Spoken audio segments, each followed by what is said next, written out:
Hey, this is Pops. Welcome to Star Wars Day. Hope you're having a good one. You're finding things that bring you happiness and joy.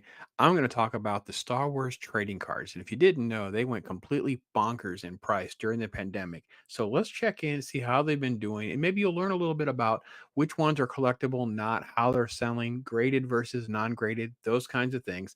We're going to touch on a few things. Feel free to load up those comments. I'll try to respond to all of them with the best I can. We'll look at them together right now. I am Pops.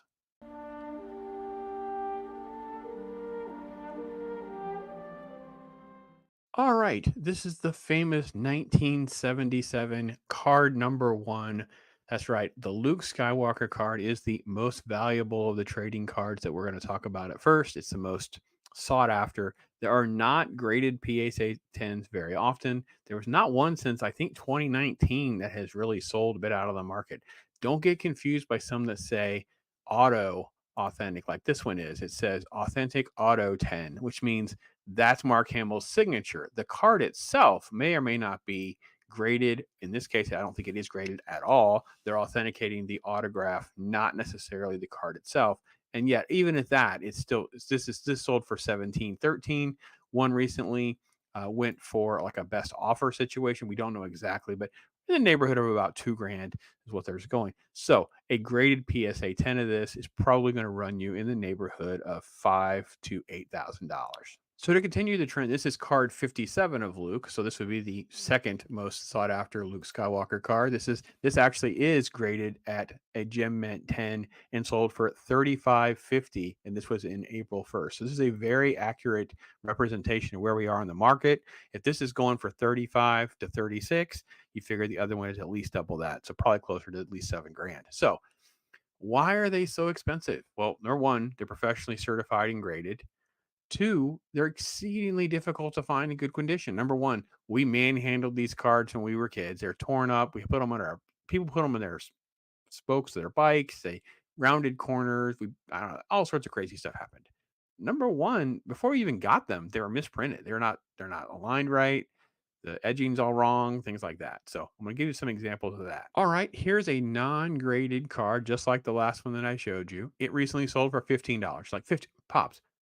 $3,000 and $15 is like this is like 20x, 25x. Yeah, I know. Let's take a look at why. With closer examination, you can see. Look at how narrow it is on one side compared to the other side. It is way off center. So the other thing to look at too would be the corners. I don't necessarily see anything crazy about the corners, but now that's that. Yeah, that right here is see how it's hard to see, but when you look at these, this one, if you look close, you'll see sort of like a little bit of a grain of the blue. It's rounded right there. You see the cardboard showing. So that's why this one's got white on its corner. So yeah, this is not a super high quality grade card or anything like that. Hence the reason it sold for 15. But 15 is a reasonable, that's actually exceedingly low for a nice placeholder card like this. So the market is complicated at times and confusing at other times. So feel free to always reach out to someone like myself that's been there, done that. I'm more than happy to try to give you some advice or steer you the right way, or actually just go out and try to find it for you because I do that sometimes. So you're watching Star Wars Day with Pops. Listen, my friends, here's Taste. A great tasting cereal with a crispy crunch called CW Post. Sure, everybody likes it, even the kids. Pardon me, son, that's mine. It's got taste that'll grab you right off of the spoon. It's vitamin fortified, natural too. Oats, rice, honey, and more with a crunch that's crispy light. Post. Here's Taste. Great tasting cereal with a crispy crunch called CW Post. Family style cereal. Pardon me, son, that's mine. Our wedding anniversary, 6.5 weeks, and I've got this terrible cold. He brought me all these medicines. All I really need is Vicks NyQuil, nighttime colds medicine. NyQuil helps relieve sneezing, stuffy head cold capsules do, cough, scratchy throat, cough syrups do, aches, pain relievers do. NyQuil alone does all that, so I can get the rest I need. Got everything you need, dear? Everything. What a guy. NyQuil alone does it all. A long time ago, in a galaxy far, far away. Here they come. Star Wars. Coming in too fast. An adventure unlike anything on your planet. It's an epic of heroes and villains and aliens from 1,000 worlds. Star Wars, rated PG. Now playing. Check newspapers for a theater near you. All right, let me get to a more modern card that's real popular right now, and that are modern refractor cards. So, what are refractor cards? Well, they kind of have like a mirror look to them, like kind of rainbow for you when you kind of rotate them in the light, that kind of thing. This is a Mace Windu card. It's a very close up of Samuel L. Jackson, very popular image. This is a 2021 Topps Chrome. It's a refractor card, and it recently sold for about 25 bucks, or some that have been selling closer to 50. And as you look closer to it, you can see you have all of that information in your descriptor for a graded card. If you don't know exactly what you're looking for, on the back of the card, you can kind of scroll down. Here, you're going to see the word refractor. So not all series say refractor. So there are times where you can look at a card and go, oh, I don't know what this is. Totally get that. But they're really nice cards, and obviously ungraded cards like this, you may find as easily as just a few dollars. You'd want to kind of hold them into the light and move them around a little bit, see if there's any scratches or anything like that. And the same thing applies with the corners and things like that. But beautiful cards, real popular right now. They're modern, so they're not nearly as expensive as the other cards was talking about a moment ago. I thought I'd try to give you an example of one of these. All right, now this is a card that's kind of among my favorites. I normally have some in stock. I don't think I have any right now other than one that's in my personal collection. The 1996 Topps Finest cards are beautiful card. They're the first type of those chromium look type cards for Star Wars characters, and obviously among the most popular characters is always Boba Fett. This is one that's actually graded as well. It's a PSA 9, not a 10. It only sold for like 20 bucks. Okay. So when you look at this card, they're absolutely incredible. Look at him. He's flying in action with the blaster mode. It's got a chromium sheen to it, that kind of thing. There are different versions of this as well. On the back, you have two things. One, if you look at the back and it's all gold instead of blue, that's a gold version. I think those gold ones were maybe one a box. They were really hard to find. And then two, there are refractors of these as well, also exponentially more expensive. But just beautiful cards, pretty easy to find. Topps Finest cards, harder to find Boba Fett and good Boba Fett cards. But again, beautiful stuff. And again, things that are not at that top tier of rarity or the extreme first stuff from the 70s. You want to look at some of the stuff in the 90s, you can find things like this that are very economical. Now, why do I like graded cards like this? Number one is you have a protected case. It's already been certified, it's graded, you know exactly the quality of the card. It won't ever be in question whether you try to sell it or it goes to someone else. You pretty much know exactly what kind of card you're dealing with. And at 20 bucks, I mean, that's cheaper than the grading price. Grading prices are way over $20 now. So if you can get a PSA 10, things like that, you've got the best version of that card you pretty much can get.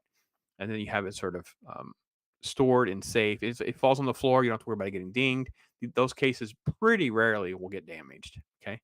Number two, you can still enjoy both sides of the card. Like this isn't like, getting a comic book that you can no longer read. I mean, there's the back of the card, right? You have all the information there. So graded cards are interesting. A little harder to store them. Obviously, they take up more room and that kind of thing. But it's something that I don't shy away from. I just don't necessarily invest or spend that much money kind of flipping on them like I normally used to.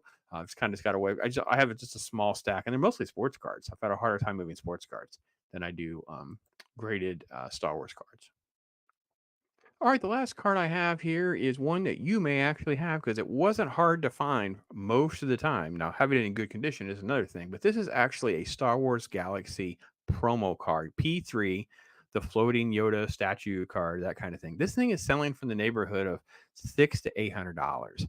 That is crazy for just a regular promo card. Now, they're not always easy to find. This is a Series 2 promo card, not something that's super common, but it would be worthy of checking your collection or checking your local shops and things like that. And then just doing a little due diligence to see if you can, find a copy. It's pretty self-explanatory. On the back, it'll say P3 right here in the upper right-hand corner. Obviously, it's promotional, so it's not like the typical back. It's got all this, telling you about Series 2 coming out, blah, blah, blah, all that information. So, yeah, the Yoda floating version is quite the find if you actually happen to have a copy of that. So All right, so let me ask you, what cards do you have? Do you not have cards? Do you have memories of getting those cards when we were kids, the wax packs and open and chewing that gum? I don't want to be challenged. Anybody? Anybody? No, the blue series, the orange series, red, yellow. Oh man, we were just like going crazy. I remember looking for like it was always like a random card I didn't have to complete a set. It would be like the yellow set number 20, some Tuscan Raider card. I just for some reason didn't have one, and I was always offering like two or three of my other cards to get this one or something like that. It was just we didn't have toys yet, so it made us enjoy comics and cards and things like that. And again, I was not a professional collector, and I was just a child, just a kid, just a 7-year-old pops going.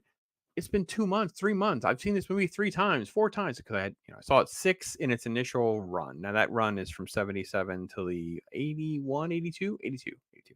So over the course of that 4 or 5 years, I saw it about six times, seven times in the theater.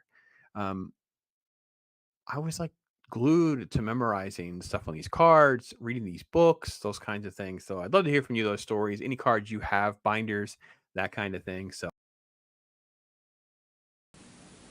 Now from Kenner's Star Wars collection, it's the Patrol Dewback action figure sold separately. Let's find the droids. Do that. Hide, R2! You can imagine you're a stormtrooper on the Patrol Dewback, searching for R2-D2 and C-3PO. Look both ways, Dewback. By moving his tail, you can make Dewback's head turn left and right. You can move his legs, too. He found us. Good work, Dewback. The new Star Wars Patrol Dewback from the Star Wars collection. Action figures each sold separately by Kenner. I was very young when Star Wars came out. My memory is, full of holes, Swiss cheese, from that age. I don't remember seeing the trailer for the movie. I don't even remember asking my mom or begging her to take us to go watch it. I just remember being at the theater and staring at the screen when the music starts. And that giant Star Wars logo comes flying out into space, and the opening crawls, just starts going up. Now, being that young, I was not the best reader in the world, so I may have understood about a third, none of it. For the longest time, I thought Leia's ship was called the Custodian. Believe me, I caught flack for that later on. From that day, I don't remember the entire movie. Just key scenes that stood out in my mind. Oh, and the part where I went to the bathroom by myself only to come back and find different people sitting in our seats. It's fine. I'm fine. I wasn't traumatized at all. After finding my family in one of the many other screens and, getting over the thought I was abandoned like Joe Dirt, we went on to finish the movie.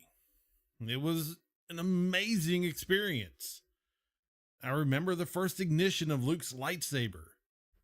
It absolutely blew my mind. The jailbreak and trash compactor scene, the escape battle with the TIE fighters. Oh, and the trench run. Just key moments that grabbed a hold and never let go. I can honestly say that movie was the spark that lit the fire for my love of science fiction and most things nerdy. I can't get this open. Allow me to help you, young one.